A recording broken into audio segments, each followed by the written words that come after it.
Fred, est-ce que tu peux m'expliquer efficacement et concrètement à quoi sert le PPR? Alors, Déjà non, pardon. Qu'est-ce que c'est le PPR? alors qu'est-ce que c'est le PPR? Le PPR, Parle bien. le PPR, c'est ce qu'on appelle le profil de puissance record. Donc ça prend en considération les records de puissance d'un coureur entre 1 seconde, donc un effort d'explosivité, jusqu'à plusieurs heures. Donc on va jusqu'à 5 heures. Et à partir de là, on a les records sur les qualités d'explosivité du coureur, sur les qualités qu'on appelle de tolérance lactique pour les punchers, des qualités liées à la VO2 max ou la puissance maximale aérobie, et les qualités liées à l'endurance. Donc on a finalement l'essentiel du potentiel du cycliste. Et vous, ça vous sert à quoi d'avoir ce potentiel-là? Alors, à quoi ça nous sert? À la base, ça a été, on a travaillé là-dessus pour essentiellement optimiser les méthodes d'entraînement des coureurs. Et il s'avère qu'au bout de quelques années de travail, on se rend compte que ce profil peut également servir à valider une sorte de probité sportive du coureur. C'est-à-dire que si le profil a été bien validé, bien établi sur plusieurs mois, voire sur plusieurs années, on a quasiment un profil physiologique très scientifique du coureur cycliste. Mais attends, hier Julien me disait, Thibaut Pinot a été le premier Français à bénéficier de ce PPR-là, parce que vous l'avez testé depuis qu'il a 17 ans. Et moi je disais, mais donc Thibaut Pinot, on peut dire, lui il est propre, regardez, il n'y a pas de variation anormale. Et Julien me disait, sur les jeunes coureurs comme ça, jusqu'à 25 ans à peu près, ils ont une progression qui est trop forte. Donc en fait, est-ce qu'il est valable quand même sur un Thibaut Pinot qui a 22 ans, ou c'est plus valable et plus fiable sur un mec à 25 ans ou un peu plus? Non, je pense pas. Alors évidemment, je pense que jusqu'à 21-22 ans, effectivement, il y a le profil va certainement bouger. Après, ce qui est important, c'est ce qu'on va appeler la stimulation que peut avoir le jeune coureur par rapport à son programme de course. Si vous avez un jeune coureur qui vient d'une équipe continentale ou continentale pro, et qui n'a pas fait certaines courses très stimulantes pour son potentiel, il est clair qu'en passant en catégorie Pro Tour, on peut certainement aller encore beaucoup plus loin dans sa stimulation. Maintenant, ce qu'il faut savoir, c'est qu'on ne va pas non plus battre les records de 20, 30%, 40%. Donc si les records sont battus, c'est un peu ce qu'on va retrouver en athlétisme ou en natation. Un record, il se bat de quelques pourcents.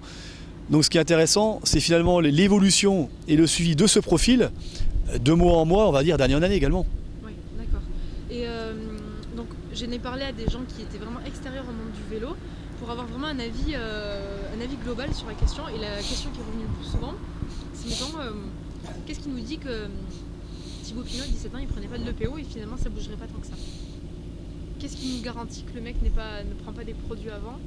Et dans ce cas-là, s'il se dopait après, il y aurait une variation anormale. Qu'est-ce qui nous garantit que le mec est propre? Ça, il suffit tout simplement de faire une validation de certains paramètres physiologiques en laboratoire. Et si on veut faire une prise de sang et faire des contrôles, on les aura derrière. Donc la question est pertinente. Mais quand on fait, on connaît, il y a des batteries de tests qui sont réalisées. Et à partir de là, on peut très rapidement s'assurer de ce fait. Pas un problème. Et autre question qui me vient de l'extérieur. Dans quelle mesure le coureur ne pourrait pas truquer en quelque sorte les données qui sont mises là? Oui, alors tout à fait, effectivement, on peut très bien sur un capteur de puissance, soit il est mal calibré, soit le capteur est mal étalonné.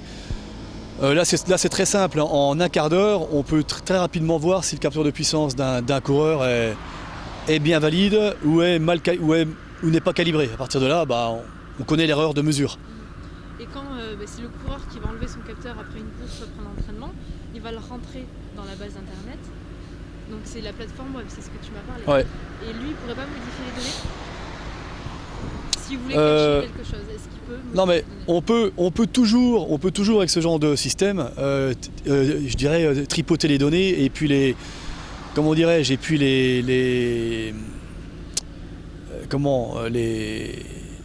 trouve pas le mot.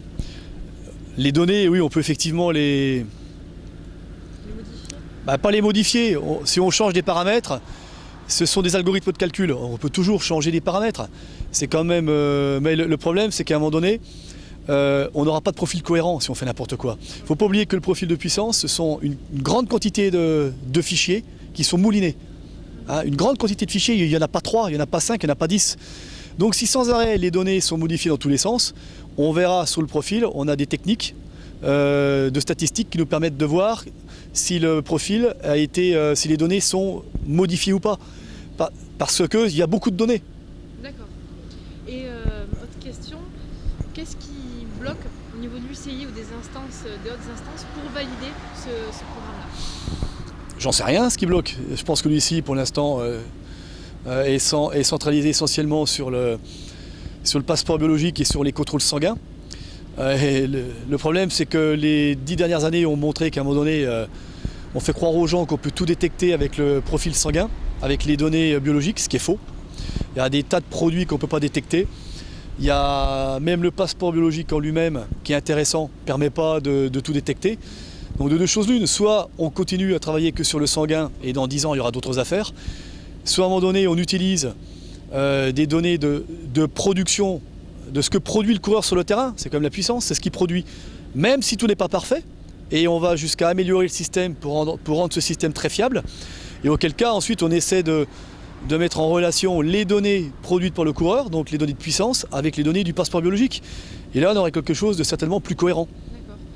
J'ai parlé avec un médecin d'une équipe, et je lui disais, voilà, moi je travaille sur ça, je pense que si on met en corrélation et le profil de puissance, et le passeport biologique, et le logiciel de géolocalisation, on peut non pas dire lui il se dope pas, enfin dire lui il se dope, mais prouver la véracité d'un mec. Et lui m'a dit, c'est des foutaises, il fait ce qu'a fait Fred Grab, c'est n'importe quoi. Parce qu'il me dit, mettons, c'est des watts qui sont produites, il me dit, vous roulez pas dans le peloton et ça se voit. Je peux vous garantir que les mecs dépensent de l'énergie aussi quand ça frotte et tout ça. Il me dit les données sont faussées, on ne peut pas se fier sur ça. Je demande simplement à ce médecin de rester dans sa partie, qui est une partie médicale. Ouais. Donc il est médecin, donc moi je ne vais pas commenter les commentaires des médecins, je ne suis pas médecin. Donc au lieu de dire n'importe quoi, les gens feraient bien de se renseigner et puis d'arrêter de dire des bêtises, tout simplement. Parce que pour dire des conneries pareilles, il faut quand même envoyer gros, quoi.